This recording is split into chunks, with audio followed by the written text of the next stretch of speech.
Terima kasih tim Praise and Worship. Terima kasih buat pemusik-pemusik. Terima kasih buat semuanya.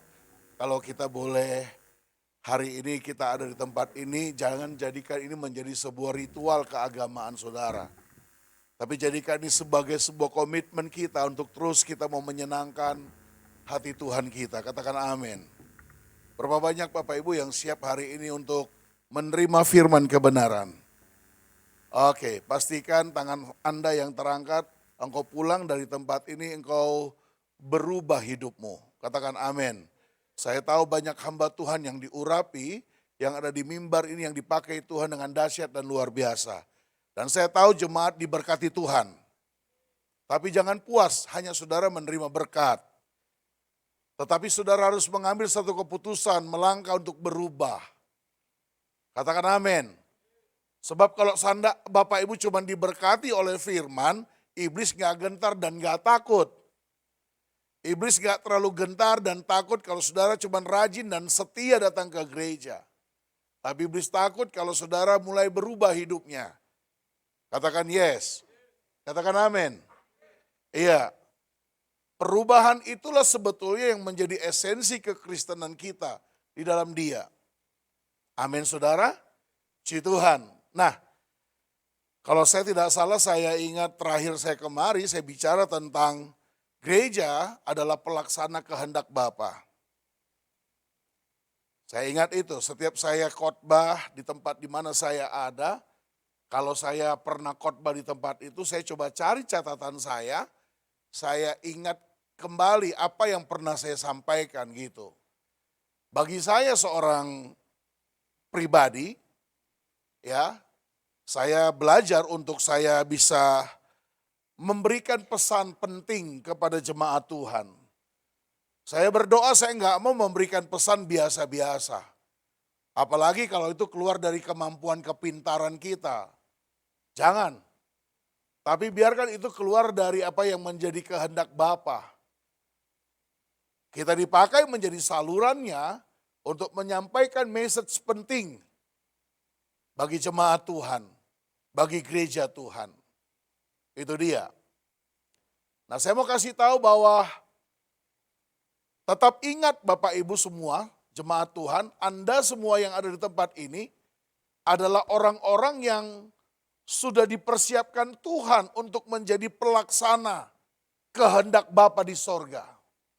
Sebab Yesus sudah selesai tugasnya 2000 tahun yang lalu. Itu sebabnya dia mempersiapkan murid-murid. 3,5 tahun. Dia persiapkan tiap-tiap hari. Belajar dari Yesus. Melihat respon Yesus. Melihat bagaimana Yesus mengajar. Melihat bagaimana Yesus melakukan keajaiban-keajaiban. Yesus selalu mengajar dan mendidik mereka bagaimana mereka menjadi orang-orang yang kuat. Orang-orang yang dahsyat. Untuk suatu maksud, untuk suatu kehendak. Yang akan diteruskan oleh murid-murid. Karena Yesus harus berhenti dari tugas yang sudah ditetapkan Bapa bagi dia. Dan gerejanya lah saudara dan saya yang menjadi Yesus di dunia ini untuk melanjutkan kehendak Bapa. Yang setuju katakan amin. Yang mengerti katakan yes. Ngerti gak ngerti harus yes. Amin. Nah itu sebabnya saya mendorong buat jemaat Tuhan. Dedikasikan dirimu bukan cuma setia datang ke gereja. Dedikasikan dirimu untuk saudara dilatih, diajar, dibentuk, dan dipersiapkan menjadi alat yang dahsyat di akhir zaman. Yang siap katakan saya itu orangnya. Nah, mulai ragu kalau saudara kalau udah menyangkut diri saudara mulai ragu saudara. Bilang saya orangnya. Bilang sama kiri kanan sama siapapun dia bilang kamu orangnya. Haleluya. Itu sebabnya pesan awal saya naik di mimbar, saya bilang bahwa kebaktian kita bukan ritual keagamaan. Kalau Anda datang ke gereja karena memenuhi ritual keagamaan, bertobat. Halo? Gak enak kata tetangga kalau jadi orang Kristen gak ke gereja. Gak ada itu. Katakan amin. Ke gereja ini saudara adalah sebuah kebutuhan buat saudara. Di gereja inilah saudara mendapatkan firman untuk dilatih, dibentuk. Salah kalau tujuan saudara mau cari berkat ke tempat ini. Katakan amin. Jangan selalu mengasumsikan berkat itu materi. Materi itu bagian dari berkat-berkat yang sudah ada, yang Tuhan sediakan.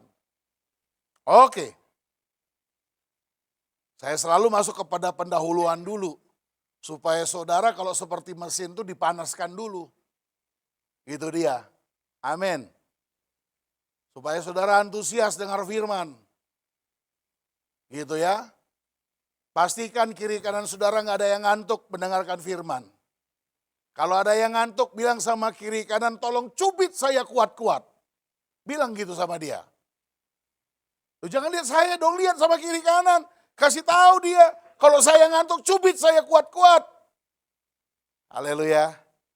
Karena banyak sebagian orang gereja adalah tempat mereka mencari suasana tidur yang nyaman. Sebagian orang. Tapi itu maksud saya di Afrika bagian utara. Haleluya. Di sini nggak ada. Nggak ada satu. Oke lah, baik. Nah Bapak Ibu, hari ini saya mau menyampaikan firman. Yaitu berbicara tentang membangun kehidupan di dalam Tuhan. Katakan sama-sama membangun. Oke.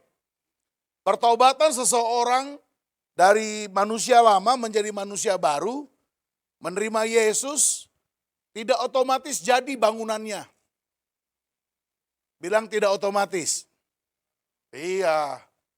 Jangan terus tiba-tiba nuntut orang langsung harus bisa berubah. Enggak ada itu bim salah bim. Halo?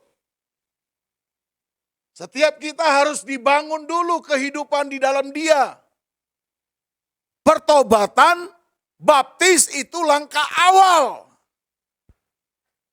Untuk kita mulai hidup bersama dengan Yesus.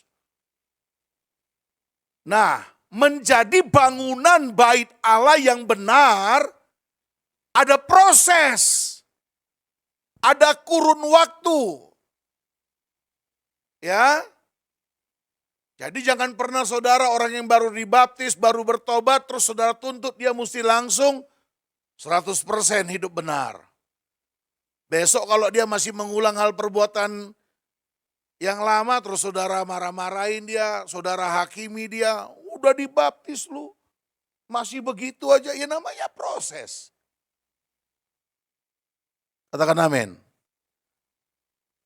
Tapi orang-orang yang ngalamin proses, jangan itu dijadikan senjata dan alat untuk membela diri, untuk menerima kekurangan saudara. Nah, baik Bapak Ibu, saya mau ajak kita untuk melihat dulu firman-Nya, kebenarannya. Karena saya tahu seperti apa yang saya alami, saya adalah manusia yang dulu hidup dalam kehancuran.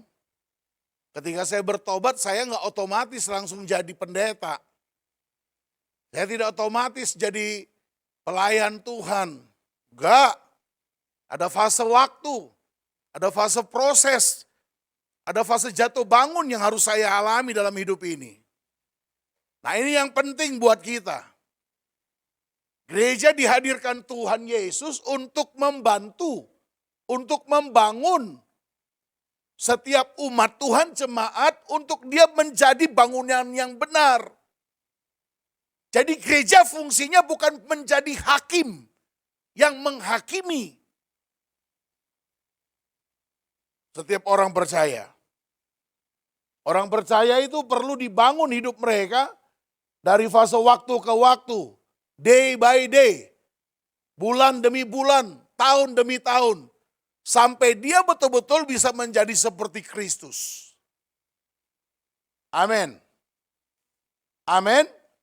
Iya. Ini yang saya perlu jelaskan. Ada ranah lain yang disampaikan hamba-hamba Tuhan yang lain, di mana Tuhan pesankan kepada mereka untuk menyampaikan pesan-pesan khusus.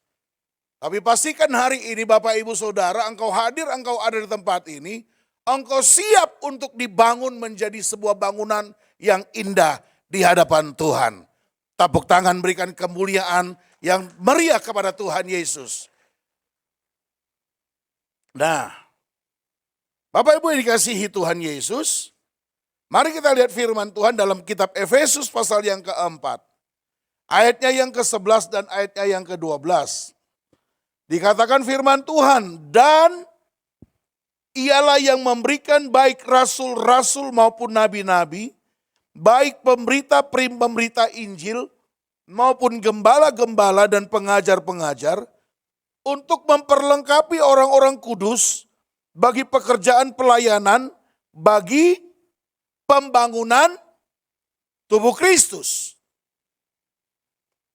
Kehadiran jawatan nabi, kenabian, kerasulan, gembala-gembala jemaat, pengajar, penginjil, itu diberikan Tuhan untuk gereja. Supaya gereja itu diperlengkapi. Untuk apa? Membangun tubuh Kristus. Menjadi bangunan yang indah. Menjadi bangunan yang siap untuk mempermuliakan Tuhan. Dalam konteks ini, kita harus melihat yang dimaksudkan di sini adalah pribadi saudara dan saya. Selanjutnya ayat yang berikutnya, ayat yang ke-12. Bahwa saya tadi bacanya ayat keberapa? Efesus pasal 4, ya ayat 11 dan ayat yang ke-12. Untuk memperlengkapi orang-orang kudus bagi pekerjaan pelayanan. Nah, Bapak Ibu Saudara yang kasih dalam Tuhan, bahwa apa yang Tuhan berikan kepada gereja, yaitu jawatan, kenabian, kerasulan, diberikan kepada gereja. Gembala sidang, gembala-gembala, ya, dan para penginjil-penginjil untuk memperlengkapi. Sama-sama katakan untuk memperlengkapi. Memperlengkapi siapa? Memperlengkapi kita semua. Memperlengkapi saudara jemaat Tuhan. Supaya saudara dan saya sebagai jemaat Tuhan, kita bisa menjadi bangunan tubuh Kristus. Dalam pekerjaan pelayanan di mana saudara dan saya dipersiapkan Tuhan di akhir zaman ini. Sebab akan banyak pekerjaan-pekerjaan yang harus dikerjakan oleh gereja Tuhan. Oleh saudara sekarang yang hadir hari ini. Sebab sebentar lagi lawatan Tuhan secara dahsyat, besar-besaran akan terjadi. Dan Tuhan mau saudara dan saya dipersiapkan. Bukan hanya kita mengenal pelayanan-pelayanan yang ada di tempat ini saja. Dalam pelayanan yang rutinitas. Bukan cuma pelayanan-pelayanan yang ada di mimbar.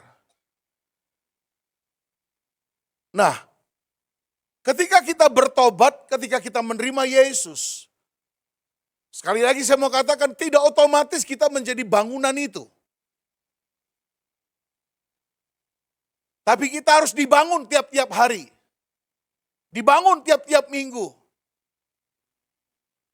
Itu sebabnya saudara Bapak Ibu, jangan pernah sia-siakan waktumu. Kalau engkau tahu hari Minggu adalah hari kesepakatan kita dengan Tuhan untuk bersekutu. Engkau datang ke tempat ini menerima rilisan, menerima pengajaran, itu semuanya untuk memperlengkapi. Katakan sama-sama untuk memperlengkapi. Memperlengkapi setiap kita. Karena siap atau nggak siap, waktunya akan datang. Bahwa kita semua akan dipersiapkan untuk suatu pelayanan pekerjaan Tuhan. Karena itu adalah agenda dan cara Tuhan untuk menyelamatkan semua orang. Dia akan melibatkan semua umatnya, gerejanya. Jadi tidak ada di hadapan Tuhan yang pendeta-pendeta aja sampai mati, jadi jemaat aja sampai mati. Itu salah. Tuhan mau semua umatnya terlibat dan merelakan diri untuk dipakai Tuhan dalam satu pekerjaan yang mulia yang Tuhan sudah berikan kepada para nabi, penggembala, penginjil, rasul, kepada jawatan yang ada untuk memperlengkapi saudara dan saya. Nah, itu sebabnya kita harus membangun kehidupan kita di dalam Tuhan. Bapak Ibu, panggilan Tuhan dalam hidup saudara, pernah saya sampaikan di tempat ini adalah kita melakukan kehendak Bapa. Tetapi di lain itu, panggilan Tuhan adalah supaya kita menjadi pembangun tubuh Kristus. Katakan sama-sama, pembangun tubuh Kristus. Itu sebabnya Tuhan selalu mendidik dan mengajar murid-murid. Yesus melatih mereka tiap-tiap hari. Supaya mereka mendapatkan dari sumber yang sama. Bagaimana cara Yesus membangun kehidupan persekutuan, fellowship. Tiap-tiap hari Yesus mengajar 12 orang murid. Supaya mereka melihat bagaimana cara Yesus melatih mereka, mempersiapkan mereka. Dengan satu tujuan. Supaya mereka itu mengimpartasikan apa yang mereka lihat, apa yang mereka terima, apa yang mereka rasakan, terimpartasikan kepada umum, kepada jemaat, kepada orang-orang yang belum menjadi murid Tuhan. Itulah esensinya. Dan gereja harus menjadi pelaksananya. Nah, hari ini saya mau kasih tahu bahwa kita semua ini harus menjadi pembangun tubuh Kristus. Katakan amin. Baru 2 orang yang bilang amin. Baru 4 orang yang bilang amin. Baru 18 yang bilang amin. Baru 700 yang bilang amin. Baru 5.000 yang bilang amin. Tepuk tangan bagi Tuhan Yesus. Tepuk tangannya jangan basa-basi dong. Nah, saya tahu untuk membangun jemaat menjadi bangunan yang indah, menjadi bangunan yang dikehendaki Tuhan itu bukan perkara mudah. Banyak pendeta yang stres. Banyak pendeta yang akhirnya gugur di tengah jalan. Banyak pelayan pengerja yang akhirnya mundur dari pelayanan. Saya tahu itu. Tapi saya berdoa hamba-hamba Tuhan di tempat ini jangan mundur. Tetap kuat, tetap sehati. Ada kekuatan Tuhan yang menyertai kita. Amin. Termasuk jemaat Tuhan. Jangan mundur ketika doamu belum dijawab Tuhan. Jangan pindah agama.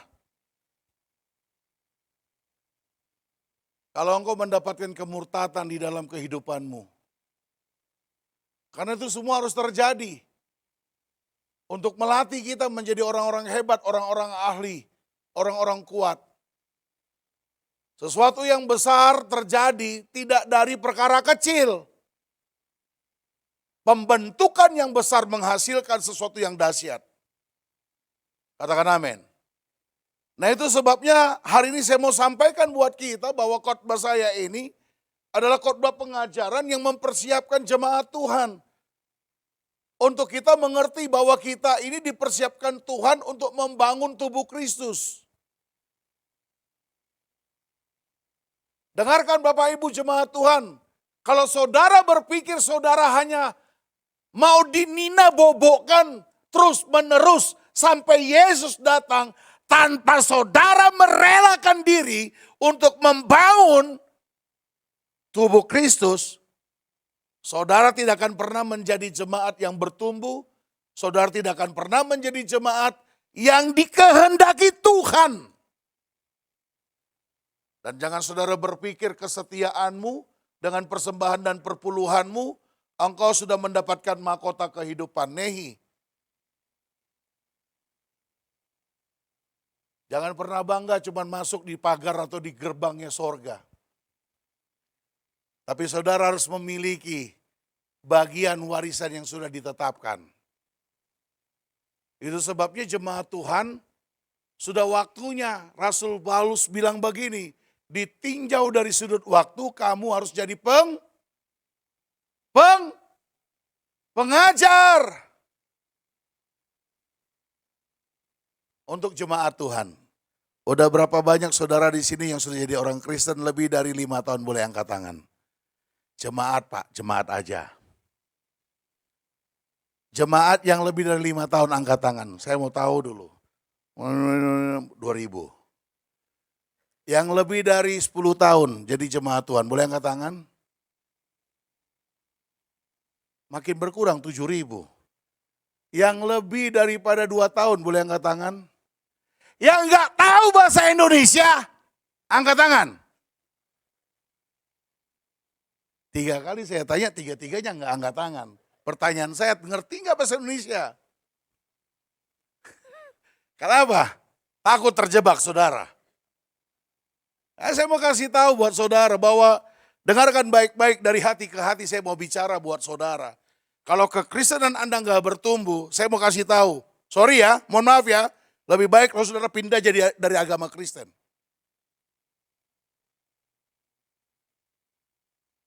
Buat apa saudara ada tapi saudara nggak ngalami pertumbuhan?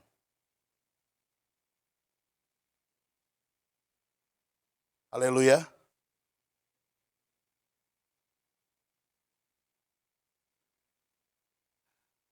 Saya tahu Pak Gembala mungkin nggak tega untuk menyampaikan ini. Tapi saya tega menyampaikan ini. Karena saya pengajar. Karena saya hamba Tuhan. Dan saya nggak punya kepentingan apa-apa buat saudara. Saya menyampaikan pengajaran yang sehat. Kalau Anda nggak bertumbuh di dalam pengenalan akan Tuhan, dari fase waktu ke waktu, dan hanya taunya menjadi jemaat yang gampang ngambek, lebih bagus pindah gereja dah, pindah agama dah. Selesai. Toh Yesus gak pernah bikin kuota kok. Haleluya. Ada yang tersinggung di sini, boleh angkat tangan? Tersinggung Bapak? Kalau Bapak tersinggung, saya angkat jempol. Pertanyaan yang lain gak tersinggung, berarti ada indikasi hati nuranimu mulai tumpul. Kalau orang yang tersinggung berarti dia mau berubah. Bukan cuma bertobat. Bertobat gak berubah buat apa? Bertobat tuh harus berubah. Orang berubah pasti orang yang bertobat. Karena banyak Kristen tomat. Bertobat hari ini, balik lagi besok. Gak berubah. Haleluya. Amin. Nah, saya mau pastikan, jadi dengar baik Bapak Ibu, Anda yang datang kemari butuh firman, ini loh firman sekarang yang harus Anda makan, yang harus Anda telan. Jangan pernah ngarap dari rumah, oh nanti khotbahnya itu tentang berkat. Enggak, uang, enggak. Tapi saya hamba Tuhan yang merilis jemaat Tuhan. Mau mendewasakan, membuat kita menjadi orang-orang yang fight di akhir zaman. Menang dalam peperangan, kuat dalam penderitaan, teruji ketika api datang. Datang sedikit pakai sorban, kabur, lari. Keadaan susah, mau pindah agama, ditawarkan sembako. Buat apa? Ada banyak Kristen yang kayak begitu. Ditawarkan yang berlimpah, ditawarkan kemewahan, pindah agama dia. Untung Yesus gak pindah agama waktu ditawarkan kota. Haleluya. Iya kan? Yesus kan ditawarkan kemuliaan oleh si iblis. Dia nggak tahu yang dia tawarkan itu dia pemilik. Haleluya. Amin. Nah, jadi saya mau ajak kita untuk melihat dulu dasar kebenaran firman ini. Itu sebabnya Efesus ini yang saya angkat buat kita saudara. Karena di sini berbicara tentang judul kesatuan jemaat dan karunia yang berbeda-beda. Ini adalah pengajaran Rasul Paulus kepada jemaat. Rasul Paulus adalah seorang rasul yang menanamkan dasar kerohanian yang kuat kepada jemaat. Itu sebabnya Rasul Paulus sampai hari ini pelayanannya, buah-buah pelayanannya sampai ke Indonesia, sampai ke Jababeka ini. Tepuk tangan bagi Tuhan Yesus. Nah, kekristenan kita harus bertumbuh Bapak Ibu. Sekali lagi, kita harus bertumbuh serius. Sudah gak waktunya lagi kita menjadi orang Kristen yang cengeng, yang gampang tersinggung. Terus pindah gereja, cari gereja lain. Gak waktunya lagi. Izinkan Tuhan, relakan dirimu, dilatih, dibentuk, dirilis setiap hari. Pahit ya pahit makanannya, keras ya keras. Tapi itu akan menyehatkan. Tapi itu akan memberikan pembentukan dalam hidup kita. Sebab tidak ada pahlawan iman di dalam Alkitab, di firman Tuhan. Yang tidak melewati proses dan kualitas unggul dalam hidup mereka. Mulai dari perjanjian lama, perjanjian baru, dan sampai hari ini. Amin saudara. Satu lagi, saya ajak kita untuk melihat dalam 1 Petrus, pasalnya yang kedua. Ini baru pendahuluan. Izinkan saya, sebelum jam 3 saya sudah selesaikan khotbah saya. Saya janji pokoknya sebelum jam 3 udah selesai. Haleluya. 1 Petrus sudah dapat ayatnya yang kedua. 1 Petrus maksud saya pasal yang kedua. Ayat yang kelima. Sudah dapat? Ya, firman bilang begini, dan biarlah kamu juga dipergunakan sebagai batu hidup untuk pembangunan suatu rumah rohani. Ya, bagi suatu imamat kudus untuk mempersembahkan persembahan rohani yang karena Yesus Kristus berkenan kepada Allah. Dalam 1 Petrus dikatakan, dan relakanlah, kata lainnya begitu, kamu dipergunakan sebagai batu hidup untuk pembangunan suatu bangunan rumah rohani. Harus ada kerelaan dari diri kita untuk bisa dipergunakan sebagai batu hidup. Untuk pembangunan suatu rumah rohani. D.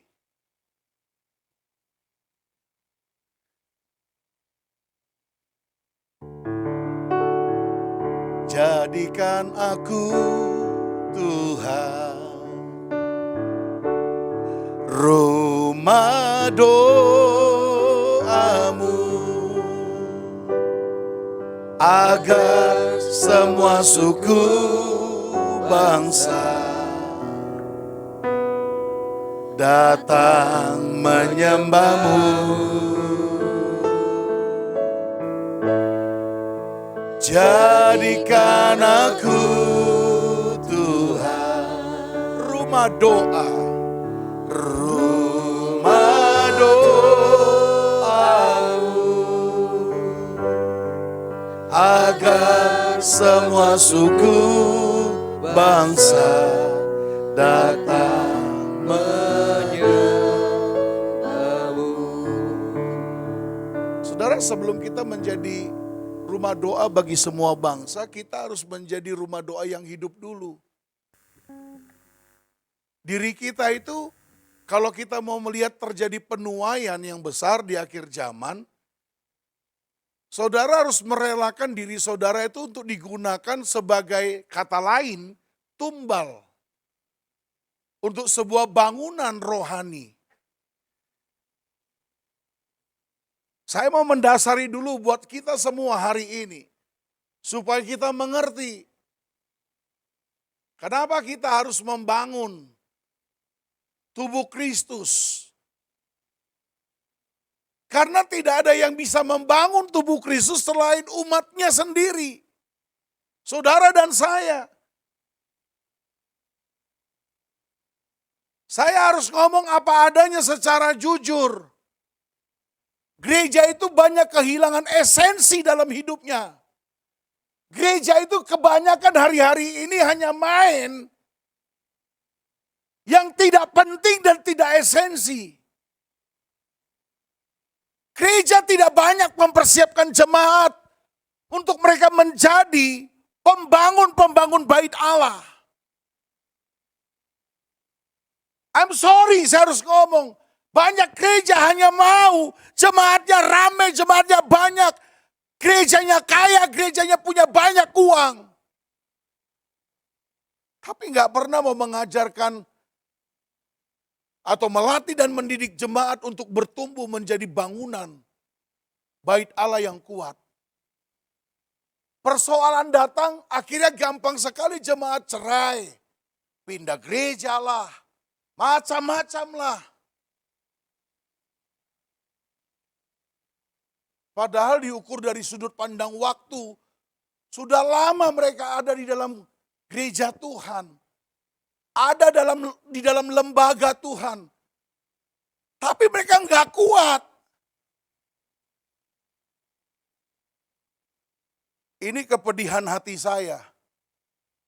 Melihat fenomena yang terjadi hari-hari ini. Tapi saya berdoa dan kita berdoa.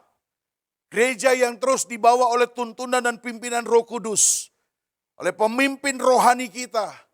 Sampai hari ini gereja kita tetap berjalan pada rencana Tuhan. Amin.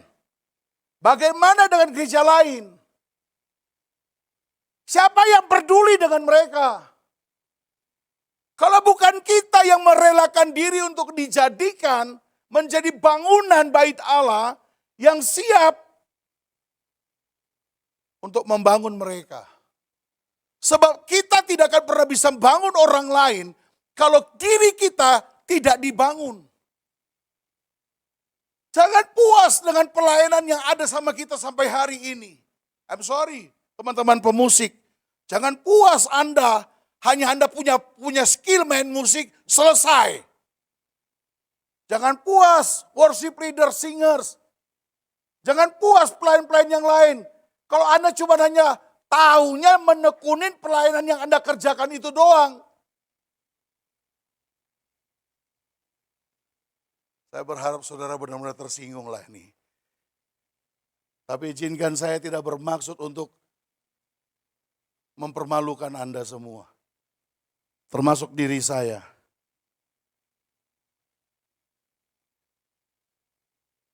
Karena seringkali kita terjebak pada permainan-permainan lama. Ketika di hadapan Tuhan, Tuhan tahu. Dan Tuhan bilang, aku gak kenal kamu. Terus kita bilang, Tuhan kan aku yang tiap minggu berdoa usir setan. Tuhan bilang, gua gak kenal. Kenapa Tuhan gak kenal? Karena kita gak pernah merelakan diri kita untuk menjadi pembangunan membangun tubuh Kristus. Ada 3 hal penting dalam karakter yang kita harus bangun untuk menjadi pembangunan tubuh Kristus. Amin, saudara. Mari sama-sama kita mau belajar. Seperti apa yang terjadi, firman Tuhan bukakan kepada saya. Mari kita lihat sama-sama Bapak Ibu. Di dalam kitab 1 Samuel pasal yang ke-30. Saya lompat ke perjanjian lama, saya mengambil sebuah contoh terbaik yang Tuhan ilhamkan kepada saya. 1 Samuel pasalnya yang ke-30, sudah dapat? Tolong bantu saya.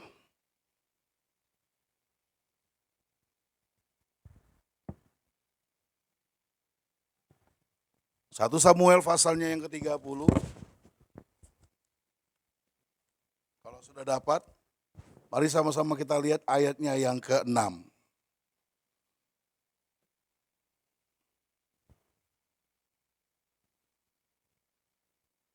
Sudah? Oke. Kalau Bapak Ibu baca di atas, dan Bapak Ibu pasti masih ingat, hamba-hamba Tuhan, peristiwa Daud ketika mereka ada di Ziklag. Bagaimana Daud dipermalukan oleh orang-orang Amalek. Ayat yang ke-6, mari sama-sama kita baca. Dan Daud sangat terkejut karena rakyat mengatakan hendak melempari dia dengan batu. Seluruh rakyat itu telah pedih hati karena masing-masing anaknya laki-laki dan perempuan. Tetapi Daud menguatkan kepercayaannya kepada Tuhan Allahnya. Sekali lagi saya ulangi. Dan Daud sangat terkejut karena rakyat mengatakan hendak melempari dia dengan batu. Seluruh rakyat itu telah pedih hati. Perhatikan, seluruh rakyat itu telah pedih hati.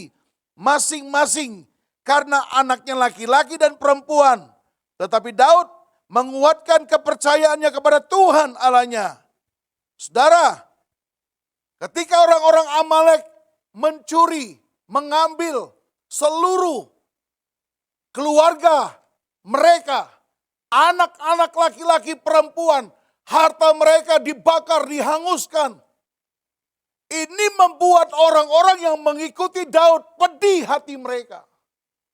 Nah, karakter pertama untuk membangun pembangunan tubuh Kristus, bait Allah dalam kehidupan kita, perhatikan baik-baik.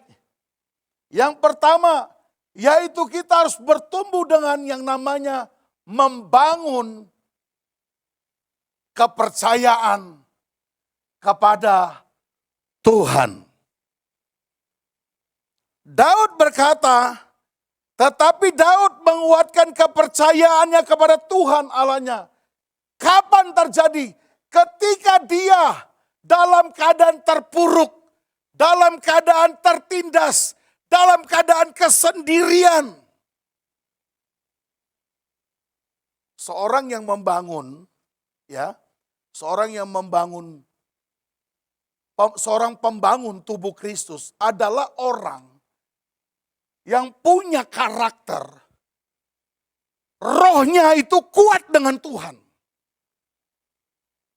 Katakan sama-sama, rohnya kuat dengan Tuhan. Ketika Barnabas, rekan sekerja Paulus, waktu Paulus tertolak untuk membangun jemaat di awal-awal pertama, Rasul Paulus mau membangun jemaat. Barnabaslah orang pertama, Barnabaslah orang yang menguatkan hati Paulus untuk terus berkarya, untuk terus bersemangat, untuk terus mengerjakan apa yang sudah dipercayakan Tuhan kepada Rasul Paulus.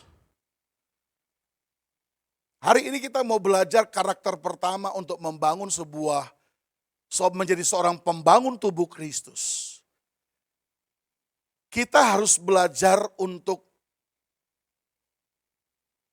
meyakini Tuhan, menguatkan kepercayaan kita kepada Tuhan, bahwa Tuhan adalah yang memberikan kepada kita kekuatan, kepada kita semangat, kepada kita keantusiasan. Seperti apa yang dialami oleh Raja Daud. Seringkali kadang-kadang kita sendiri. Saya tahu para pelayan Tuhan, hamba-hamba Tuhan. Bahkan saya sendiri pernah mengalami saat-saat saya sendiri. Untuk membangun apa yang saya impikan. Jemaat yang Tuhan percayakan. Tidak mudah, Pak. Tidak mudah.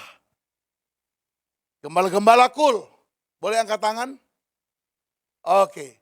Saya tahu Anda tidak mudah untuk membangun kul yang Anda pimpin. Tapi hari ini saya mau kasih tahu. Tetap setia pada panggilan yang Tuhan percayakan untuk menjadi pembangun tubuh Kristus. Katakan amin. Untuk menjadi ketua kul, gembala kul, bukan sekedar kita menerima suatu predikat. Tapi ada satu karunia yang Tuhan percayakan kepada kita. Ada sebuah panggilan ilahi. Di mana kita harus pertahankan panggilan itu dalam hidup kita. Ada kalanya kita mau nangis. Ketika orang-orang yang kita pimpin itu mulai memberontak. Tidak mau mengikutin. Ada kalanya ketika kita ditinggalkan, kita dicuekin. Ada kalanya kita kadang-kadang sudah rasanya mau frustasi. Dan kita nggak mau mengerjakan apa yang sudah dipercayakan kepada kita. Karena kita menjumpai hal-hal yang tidak sesuai dengan harapan kita. Hari ini saya mau kasih tahu. Dengarkan baik-baik. Engkau sebagai pembangun yang dipercayakan Tuhan untuk membangun bait Allah. Membangun kehidupan umat Tuhan. Kuatkan dan teguhkan hatimu bersama dengan Tuhan. Seperti apa yang dilakukan Daud ketika dia sendiri. Orang-orang yang bersama dengan dia selama ini. Orang-orang yang dia percayai. Tentara-tentara yang hebat. Yang selama ini ada bersama dengan dia. Ketika mereka melihat suatu realita. Kenyataan. Tidak seperti apa yang mereka harapkan. Mereka mulai tawar hati. Dan Daud melihat kenyataan itu. Apa yang terjadi? Daud katakan, tetapi Daud menguatkan kepercayaannya kepada Tuhan Allahnya.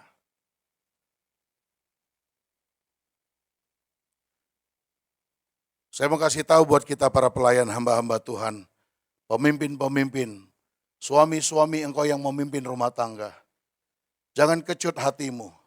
Ketika engkau mendapatkan kenyataan di dalam kehidupan, realita dalam rumah tangga keluarga, dalam pelayananmu, jangan menjadi orang yang gampang cengeng, terus frustasi, dan mau meninggalkan apa yang sudah saudara bangun.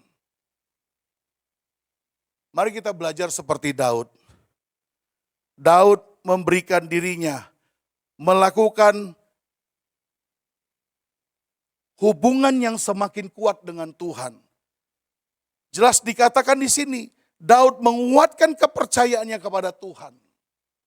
Daud semakin mempertebal imannya kepada Tuhan. Daud semakin merapat dengan Tuhan. Dia yakin, dia percaya, kehidupan dia semakin melekat dengan Tuhan akan merubah segala sesuatu. Merubah orang-orang yang di sekitarnya. Merubah semua yang terjadi. Kalau kita melihat dan kita membaca seterusnya. Akhirnya semua pasukan-pasukan itu. Mereka mendapatkan impartasi semangat dari Daud. Dan Daud menang. Daud merebut kembali. Daud dapat mengalahkan orang-orang Amalek. Dan mengambil semua kembali keluarganya. Istri, anak-anak laki-laki, anak-anak perempuan. Dan harta bendanya. Tepuk tangan bagi Tuhan Yesus. Tepuk tangan bagi Tuhan Yesus. Hari ini saya mau kasih tahu buat kita semua, dengarkan baik-baik. Jadilah pembangun-pembangun yang memiliki mentalitas yang kuat dengan Tuhan. kita akan dihadapkan dengan situasi. Jangan mudah terombang-ambing, jangan mudah terpengaruh dengan apapun. Pemilu akan datang, banyak mulai mempengaruhi orang dengan semua banyak persepsi-persepsi yang negatif. Banyak isu, banyak semua omongan-omongan yang membuat kelemahan. Membuat gereja juga menjadi ciut. Saya mau kasih tahu, kita percayai firman. Yang kita percayai cuman firman Tuhan. Katakan amin. Sekalipun ada ahli-ahli, orang-orang yang jago punya prediksi, baik secara politis, secara ekonom, mereka punya gambaran. Bahkan ada yang berkata, hati-hati, pemilu ini akan terjadi chaos. Siapa bilang? Kalau Tuhan kita, Tuhan yang berkata tidak, maka tidak akan terjadi. Katakan amin. Gereja harus terus berdoa menjadi rumah doa. Untuk keselamatan Indonesia. Katakan amin. Jangan pernah berhenti Bapak Ibu. Rayon 8, tiap hari, tiap pagi, Senin sampai Sabtu. Jam 5 pagi sampai jam 6 terus berdoa selama 1 jam. Ayo Bapak Ibu, jemaat Tuhan. Jadilah pembangun bait Allah, ikut terlibat dalam doa. Jangan cuma nikmatin tidur di subuh-subuh aja. Relakan dirimu, buang 1 jam zona nyamanmu untuk saudara mulai ikut doa. Itu baru namanya pembangun bait Allah. Kalau cuman kita ikut-ikutan, kita nggak menjadi pelaksana. Yang saya katakan tadi, kita nggak pernah ngalami pertumbuhan. Kalau nggak ngalami pertumbuhan, jangan pernah mau melihat penuaian terjadi dan besar. Sementara Tuhan akan pakai saudara dan saya, Tuhan akan pakai kita untuk menjadi alat. Untuk masuk dalam penuaian yang besar di akhir zaman sebelum Tuhan Yesus datang. Ayo gereja jangan diam. Gereja jangan lipat tangan. Jangan silent. Sudah waktunya gereja harus bergerak hari ini. Yang kedua,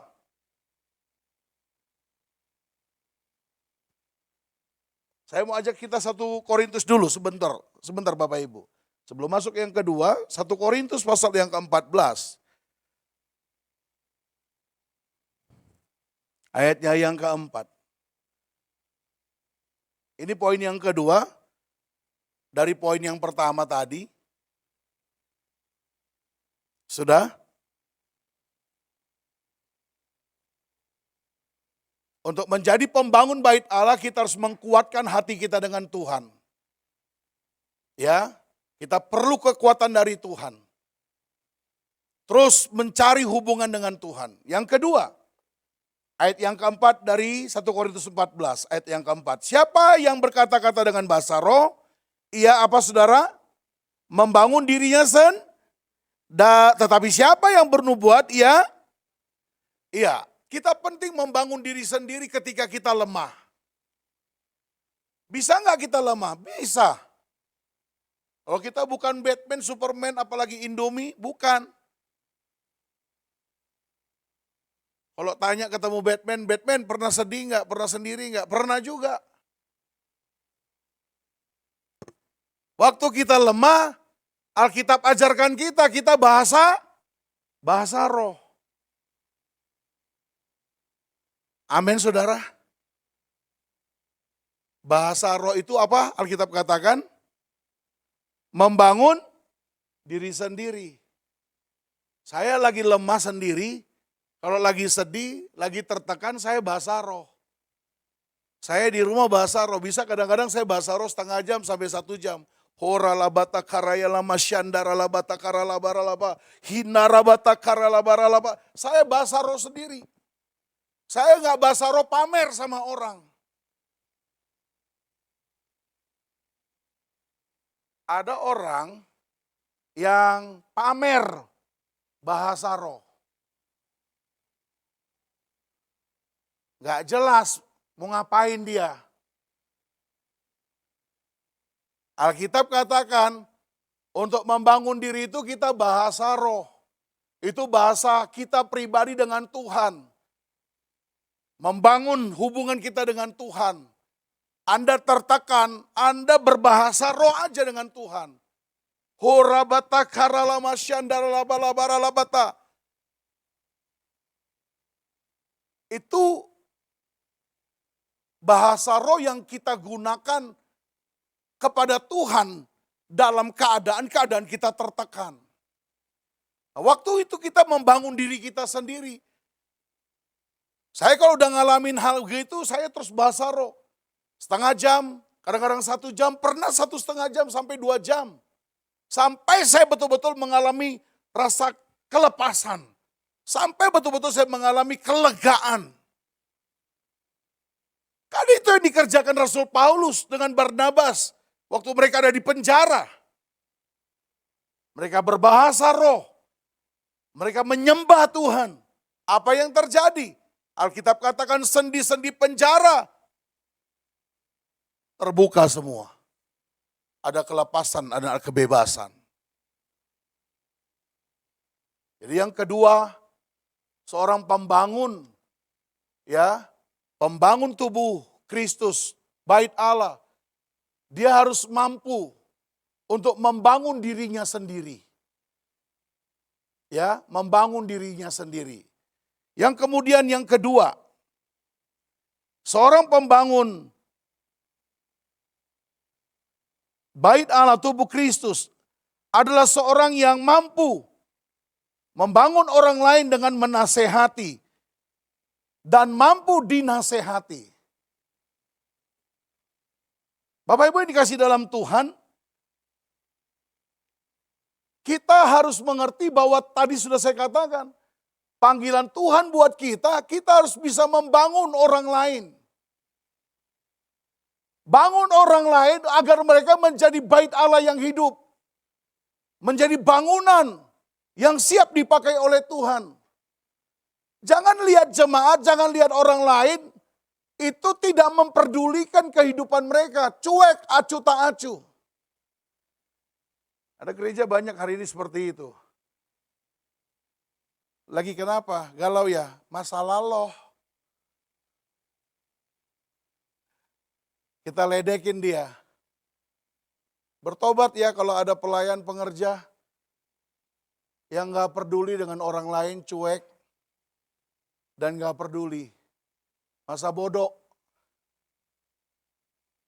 Kita dipanggil untuk menjadi pembangun tubuh Kristus.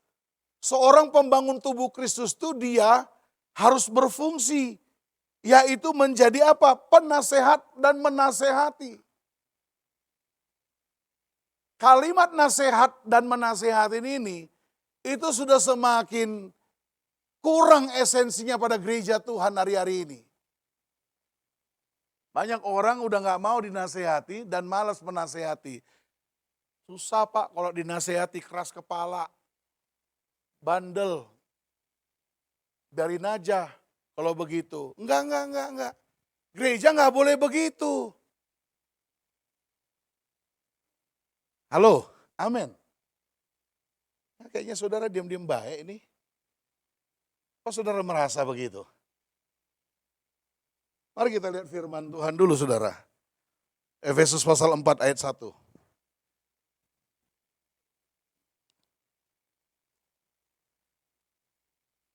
Sampai ayat 6. Sudah? Oke. Di atas dikatakan kesatuan jemaat dan karunia yang berbeda-beda. Ayat pertama. Sebab itu aku menasehatkan kamu, aku orang yang dipenjarakan karena Tuhan, supaya hidupmu sebagai orang-orang yang telah dipanggil berpadan dengan panggilan itu. Hendaknya kamu selalu rendah hati, lemah lembut, sabar, tunjukkanlah kasihmu dalam hal saling membantu. Dan berusahalah memelihara kesatuan roh oleh ikatan damai sejahtera. Satu tubuh dan satu roh. Sebagaimana kamu telah dipanggil kepada satu pengharapan yang terkandung dalam panggilanmu. Satu Tuhan, satu iman, satu baptisan, satu Allah, Bapa dari semua. Allah yang di atas semua, oleh semua orang di dalam semua. Saudara kasih dalam Tuhan, kita perlu saling memperhatikan satu dengan yang lain, terutama dalam saling nasihat dan menasehati. Kita dipanggil untuk membangun, menjadi pembangun-pembangun tubuh Kristus.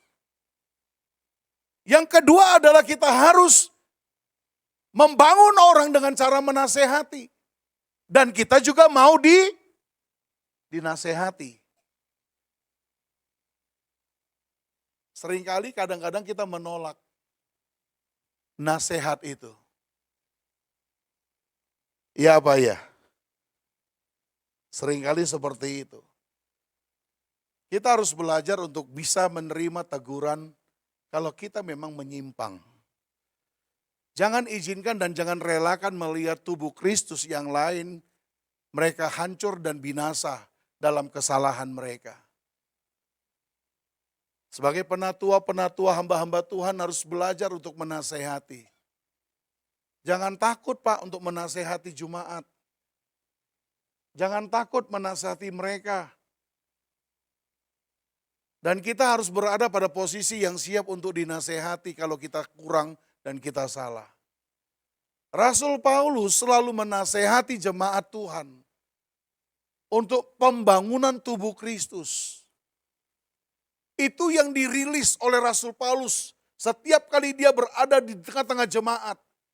Perhatikan baik-baik, selalu ada kalimat aku menasehati kamu, kata Rasul Paulus.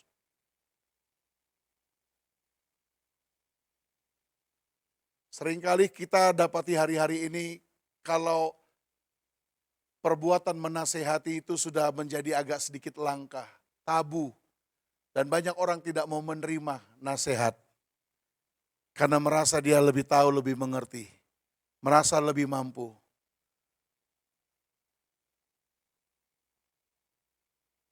Mari belajar untuk menerima koreksi dan dikoreksi. Kalau kita sebagai pembangun-pembangun tubuh Kristus bait Allah, izinkan Tuhan menasihati kita dengan firman. Izinkan Tuhan menasihati kita dengan seluruh firman yang kita dengar. Baik melalui media sosial. Yang hari-hari ini banyak sekali firman disampaikan oleh hamba-hamba Tuhan. Lebih bagus banyak firman disampaikan di media sosial, di TikTok, di Facebook. Karena semakin banyaknya firman disampaikan, makin banyak juga hal-hal yang gak jelas muncul di media sosial.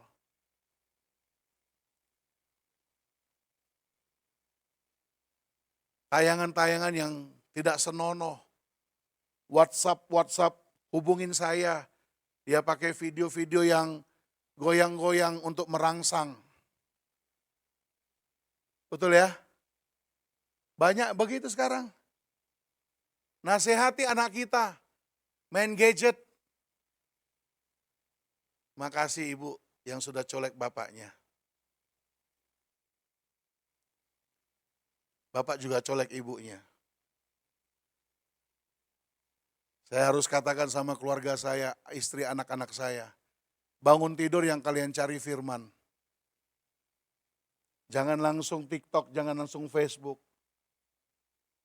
Jangan jadikan itu berhala. Saya udah sepakat sama istri, bangun tidur kami harus menyembah Tuhan dulu. Bodoh amatlah dengan berita apapun yang datang. Cari Tuhan lebih dulu, nasihati orang tua, bapak-bapak, ibu yang orang tua. Nasihati anak-anakmu. Tegur mereka kalau salah. Nasihati mereka dengan firman. Kasih tahu mereka jangan pulang terlalu larut malam. Kasih tahu mereka jangan bergaul terlalu bebas. Seringkali kita jago dalam pelayanan tapi kita nggak jago dalam rumah tangga. Banyak bapak segan negur anak. Banyak ibu segan negur anaknya, negur mantunya.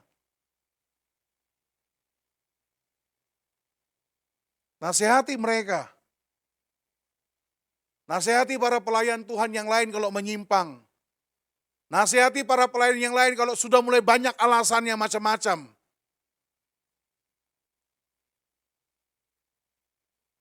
Amin saudara. Tapi dengan kasih. Jangan arogan. Jangan juga kita merasa kita paling hebat, paling rohani, paling tua. Nasihati mereka dengan hikmat. Amin saudara. Yang ketiga, sebagai pembangun tubuh Kristus. Seorang pembangun adalah seorang yang mau memberikan penghiburan. Katakan penghiburan.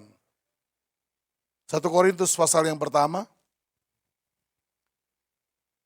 Mari kita lihat ayat yang keempat sampai ayat yang keenam.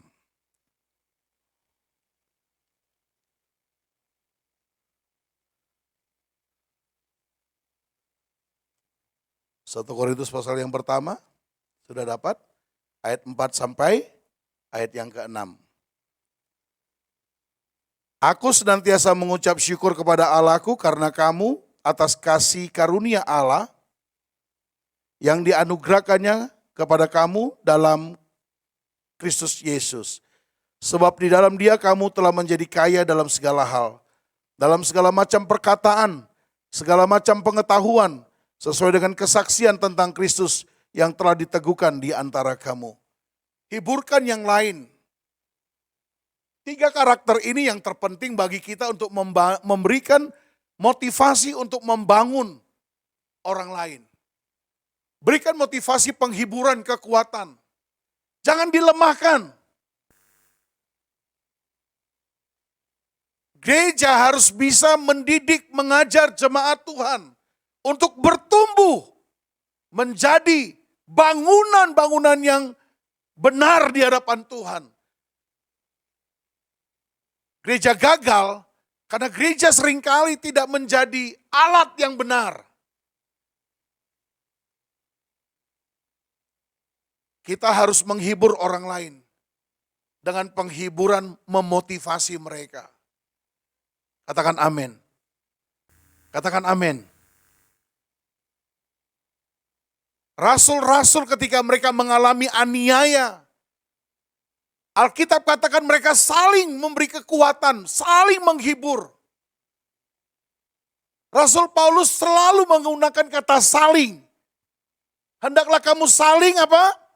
Mendoakan, saling mengaku dosa, saling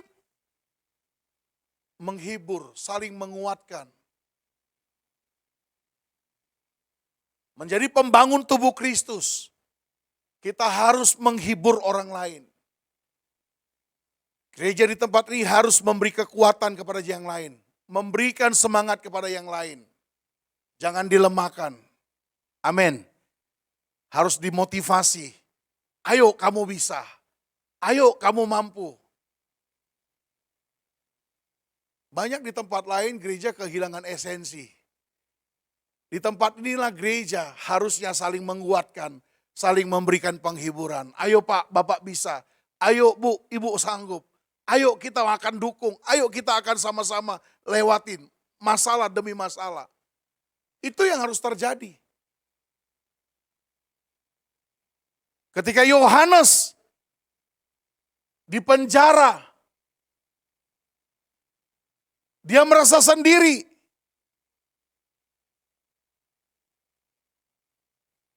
Dia menyuruh murid-muridnya bertanya, betulkah Yesus itu Mesias yang akan datang?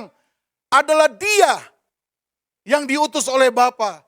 Yesus menjawab pertanyaan daripada murid-murid Yohanes. Sampaikan kepada Yohanes apa yang dia katakan, apa yang dia lihat, itu sudah ada. Memberikan penghiburan kepada Yohanes. Karena menurut pikiran Yohanes kalau Mesias datang, seharusnya Mesias itu datang dengan pasukan, dengan tentara. Tetapi kenapa saya harus dipenjara?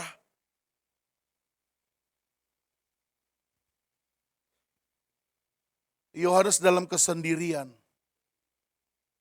Tapi Yesus menjawab murid-murid Yohanes, sampaikan kepada Yohanes, akulah Mesias yang dia baptis itu. Itu terjadi di Matius pasal yang ke-11. Matius pasal 3, Yohanes sendiri padahal dia yang membaptis Yesus. Dan dia mengatakan, aku tidak layak untuk membuka tali kasutnya. Karena dia yakin, waktu dia membaptis Yesus, langit terbelah, Roh Kudus turun dicurahkan. Dan dia melihat berupa burung merpati. Tapi dia waktu sendiri dia nggak yakin akan kehadiran Kristus. Dia butuh dikuatkan, dia butuh dihiburkan. Jemaat Tuhan butuh saling menguatkan satu dengan yang lainnya. Dalam gereja Tuhan tidak ada yang saling melemahkan. Tidak ada yang saling meruntuhkan. Katakan amin. Semua saling menguatkan, menghibur, memberi kekuatan satu dengan yang lainnya. 3 hal yang terpenting ini sebagai kita pembangun tubuh Kristus. Hari ini saya mau sampaikan apa yang Tuhan taruhkan kepada saya. Mari Bapak Ibu semua, kita harus jadi pembangun tubuh Kristus. Amin. Jangan kita nyaman dengan panggilan kita menjadi jemaat. Jangan nyaman dengan apa yang kita hadapi sekarang, yang kita dapatkan sekarang. Masih banyak pekerjaan yang Tuhan mau kerjakan dalam hidup kita yang begitu luar biasa. Tuhan mau pakai kita untuk menjadi pembangun tubuh Kristus di akhir zaman ini. Selamat menjadi pembangun tubuh Kristus. Selamat berjuang. Tuhan menyertai kita. Tuhan memberi kekuatan kepada kita. Tepuk tangan bagi Tuhan Yesus kita. Mari kita tundukkan kepala. Bapak terima kasih buat firman Tuhan. Hamba-Mu selesai menyampaikan apa yang menjadi pesan Tuhan. Bahwa kami menyadari Tuhan memanggil kami. Dan Tuhan adakan kami di tempat ini. Agar dari gereja ini kami dilatih, diliris. Kami dipersiapkan untuk menjadi pembangun tubuh Kristus. Tuhan kami tahu bahwa Tuhan memanggil kami. Bukan hanya kami untuk bertobat. Meninggalkan dosa, perbuatan-perbuatan yang lama. Tapi Tuhan membawa kami untuk kami boleh membangun tubuh Kristus. Membangun persekutuan yang baik. Menjadikan semua bangsa menjadi murid Tuhan. Membawa orang-orang untuk datang dan percaya kepada Tuhan. Tujuan kami adalah untuk menyatakan apa yang menjadi kehendak Bapa. Karena kami adalah pelaksana daripada kehendak Bapa itu sendiri. Terima kasih Tuhan buat hari ini. Hamba-Mu selesai menyampaikan firman Tuhan. Tapi Roh Kudus Engkau tidak berhenti di sini.